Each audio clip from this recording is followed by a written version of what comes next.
yang ke-236 dalam perjalanan kita tahun ini, dari tanggal 1 Februari sampai kita tiba pada hari ini. Kita telah melewati 236 hari. Sungguh Tuhan itu baik. Tuhan jaga, Tuhan lindungi, Tuhan pelihara kita. Tuhan selalu ada dan menjadikan perjalanan persoalan bulan-bulan kita. Tuhan itu baik. Hari ini juga kita telah memasuki minggu yang ke-36 di tahun 2025 ini. Fokus pelayanan kita di tahun 2025 yaitu kesetiaan. Yang dimaksudkan dengan tahun kesetiaan yang terus pada hari ini disampaikan kepada kita adalah pendekatan kepada stabilitas pikiran, hati, dan tindakan dalam melaksanakan semua keputusan gereja dan melahirkan budaya baru berbasis nilai-nilai kesehatan, nilai ketekunan, nilai kesetiaan, dan nilai ketaatan ibadah. Tema ketiga untuk tahun ini yaitu dari Juli, Agustus, September. Tema yang kita jalani adalah sehati membangun mesbah penyembahan syukur kepada Allah. Dan secara khusus di bulan Agustus ini kita berjalan dengan sorotan tema sentral yaitu persembahan syukur sebagai penyembahan kita. Bapak Ibu dan saudara-saudara yang Tuhan Yesus Kristus kasih,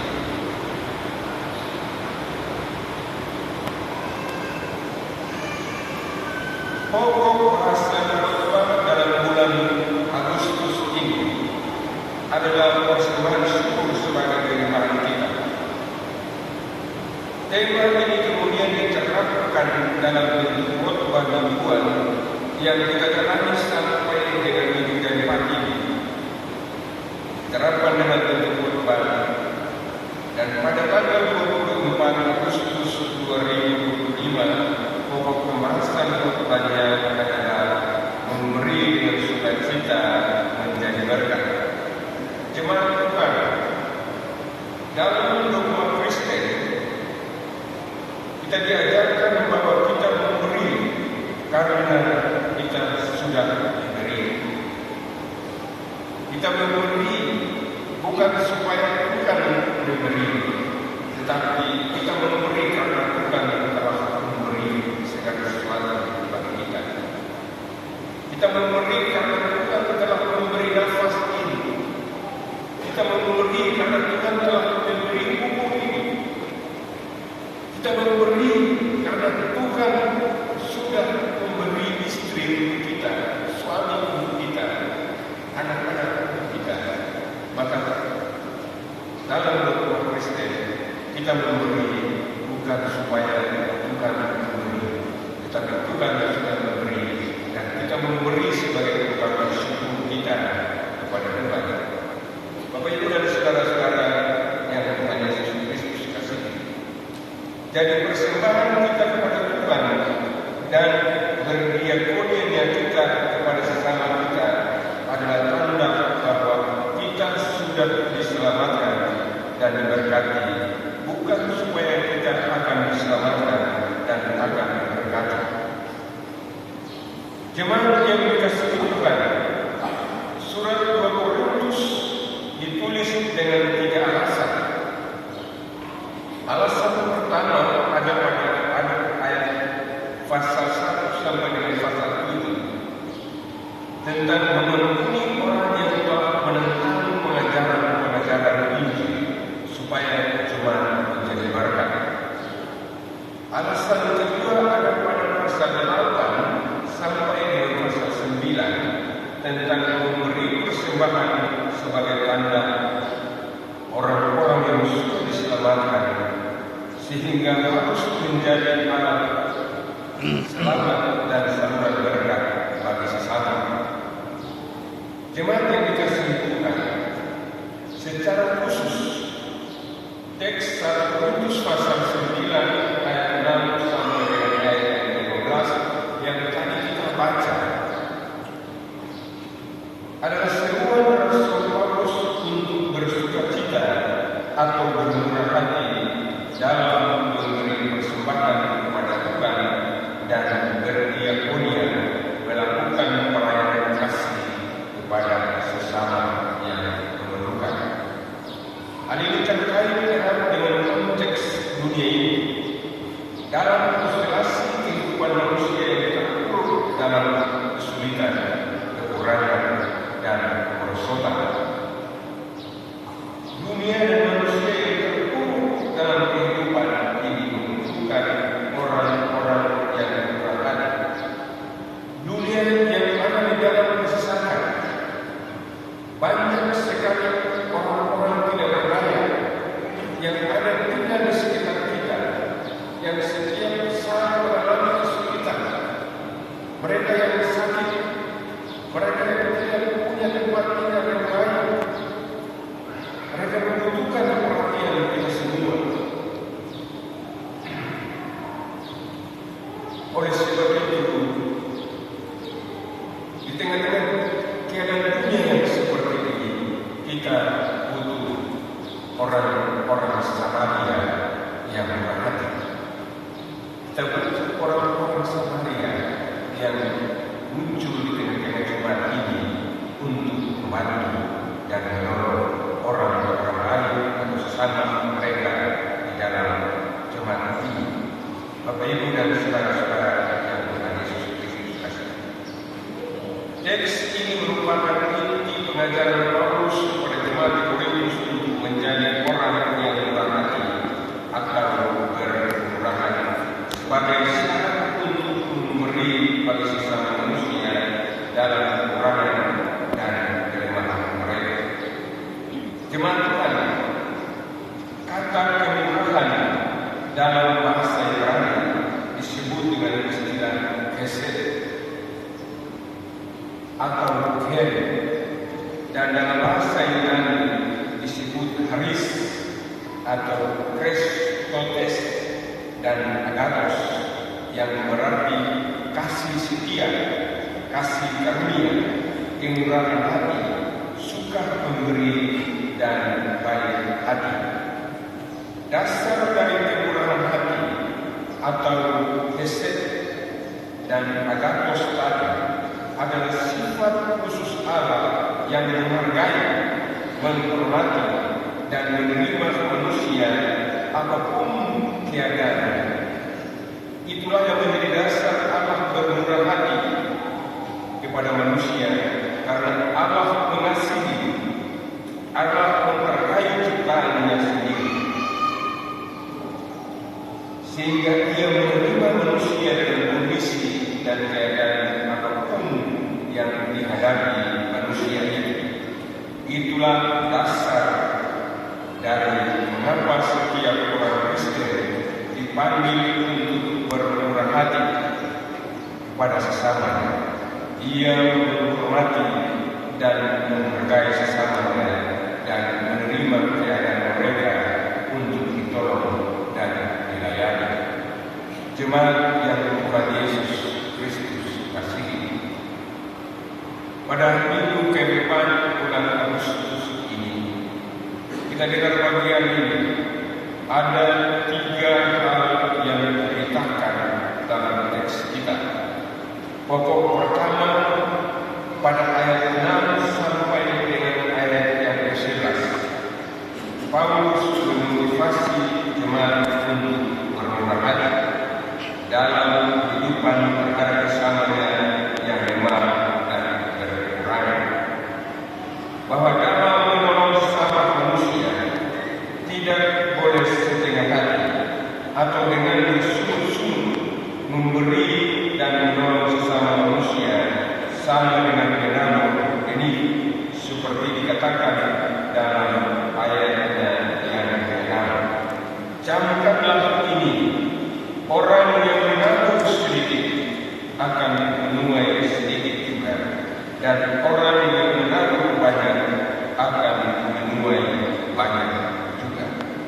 Contohnya, jika kita menanam satu pohon mangga, akan suatu ketika nanti kita akan panen dari satu pohon mangga itu hasil hanya dari satu pohon mangga saja.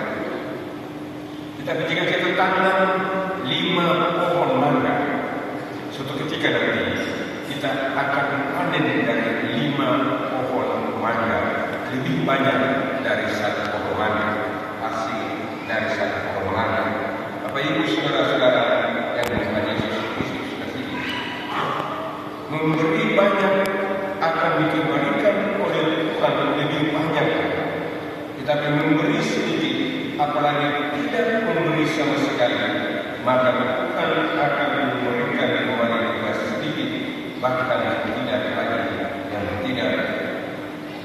tidak apalagi yang tidak tahu.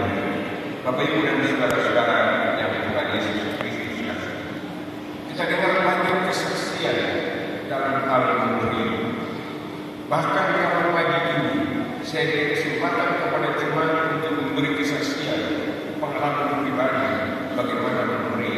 Pasti jemaat punya pengalaman banyak bagaimana kita memberi. Ketika kita memberi, pasti Tuhan memberi kepada kita tanpa kita harapkan. Ketika tiba-tiba kita dapat orang di jalan, terus orang itu minta bantuan, minta tolong, langsung kita sedikit ini uang masih yang ada dalam sana. Ini 5.000 saja dalam sana untuk pakai pulang. Tapi karena Bapak ini dia minta, kalau dia minta dan kesulitan sudah cabut 5.000 itu untuk kasih dia. Persoalan bagaimana baca kepulan hukum acara. Dan pasti ada tanda keajaiban terjadi ketika kita memberi dengan sukacita ini. Bapak Ibu dan saudara-saudara, saya percaya bahwa Bapak Ibu jemaat punya pengalaman dalam memberi seperti ini. Bapak Ibu dan saudara-saudara yang Tuhan Yesus Kristus kasihi, bagian kedua atau pokok kedua terdapat di dalam pasal 12 sampai dengan pasalnya yang ke-15. Akibat atau hasil dari hidup yang berkekurangan, hidup yang baik, hidup yang memberi kepada sesama manusia atas dasar eset dan hadis adalah: pertama, orang yang berkekurangan akan berkecukupan dari pemberian kita, dan mereka akan melimpahkan syukur kita kepada Allah. Mereka mendatangkan syukur. Bapak Ibu dan saudara, pertama kalau kita memberi kepada seseorang, terus dia terima pemberian itu, dia pasti mengucap syukur. Terima kasih Tuhan. Paulus bilang, pemberian kita mengungkapkan banyak syukur kepada Tuhan. Tapi dalam pemberian itu yang kedua, orang yang suka memberi adalah orang yang teruji dari keinginan untuk tidak memberi. Dia itu dan itu bentuk ketaatannya pada Injil Kristus. Orang yang suka memberi pasti akan berhadapan dengan masalah ini. Saya berikan atau tidak usah? Saya kasihkah jangan ya? Saya kasihkah jangan ya? Pasti kita juga tetap dalam keadaan ini. Sehingga dalam teks ini mengajarkan kita bahwa orang yang suka memberi adalah orang yang teruji dari keinginannya untuk tidak memberi, dan itulah bentuk ketaatan kepada Injil Kristus. Siapa yang memberi, dia adalah orang yang taat kepada Injil Kristus. Jika kita suka memberi untuk menolong kesusahan orang lain, berarti kita mengalahkan keinginan kita untuk tidak memberi. Kita lawan keinginan kita untuk jangan serakah, jangan pikir, jangan serakah, dan kita juga menunjukkan sikap kita yang taat kepada berita Injil untuk mengasihi sesama kita. Yang ketiga, akibat dari memberi adalah saling mendoakan di antara orang yang memberi dan orang yang diberi. Ini pengalaman. Ketika kita memberi sesuatu kepada orang lain ini langsung bilang, Tuhan memberkati, terima kasih Bapak, terima kasih Ibu, Tuhan memberkati. Dia berdoa untuk kita.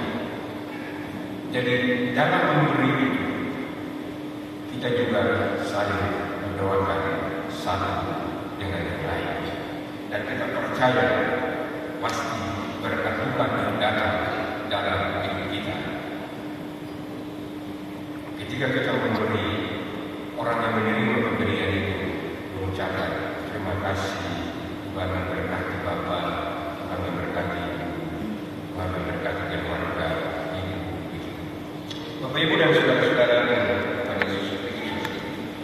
Pokok yang ketiga dari teks ini ada pada ayat yang ke-15 yang merupakan kesimpulan dan penulangan kepada teks 2 Korintus pasal 8 ayat 9 tentang kemurahan dan kebaikan hati akan melimpahkan syukur dalam hidup seorang Kristen, dalam hidup berjemaat dan dalam hidup bergereja. Dari telah kita terhadap teks ini dengan tema kita tadi, ada dua hal penting untuk menjadi penerapan kita dalam hidup kita hari lepas hari. Pertama, kita mengasihi sesama karena kita telah lebih dahulu dikasihi Tuhan dan diselamatkan oleh Allah. Kita memberi kepada sesama karena kita telah diberi oleh Allah, bukan supaya kita diberi lagi. Karena itu hidup kita adalah hidup untuk mengasihi dan hidup untuk memberi bagi sesama yang mengalami kekurangan. Yang kedua, penerapan kedua, dasar dari kita memberi adalah kemurahan Allah, yaitu sifat dan tindakan khusus dari Allah yang disebut dengan istilah hesed atau charis, adalah sifat Allah yang menghormati, menghargai dan mengasihi kita sebagai ciptaan yang segambar dan serupa dengan Dia, sehingga Dia menerima kita dalam keadaan apapun juga. Demikianlah yang menjadi dasar perbuatan kemurahan dan kebaikan kita terhadap sesama, bahwa kita menghormati dan menghargai sesama yang hidup dalam kelemahan dan kekurangan, sehingga kita menerima keberadaan mereka seperti kita sendiri yang segambar dengan dan serupa dengan Allah, sehingga Dia diterima untuk dikasihi. Jemaat Tuhan, akhirnya marilah kita hidup saling menghormati, saling menghargai, sebab itulah dasar kita saling menolong. Hidup yang saling menolong, saling mengasihi, saling memperhatikan akan terwujud dalam ucapan syukur yang berlipat ganda dalam kehidupan pribadi, keluarga, dan berjemaat. Kita akan memasuki minggu kerja yang baru ini dengan bagian firman Tuhan. Camkanlah ini: orang yang memberi sedikit akan menuai sedikit juga, dan orang yang menabur banyak akan menuai banyak juga. Kerja firman Tuhan ini menerangi perjalanan kita di minggu yang baru. Tuhan memberkati kita. Amin.